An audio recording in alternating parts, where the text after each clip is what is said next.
siete stati straordinari, ma siete stati straordinari anche grazie a questi ragazzi, a Fabrizio Catalani alla batteria,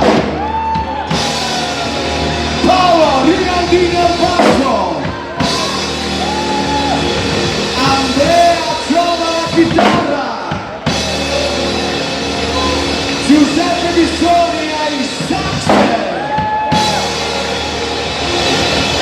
Giulio Costa sax e clarinetto. Poi per fare il prossimo applauso vi dovete girare perché lui è laggiù nel fondo, il nostro mago del suono, Valerio Romanelli.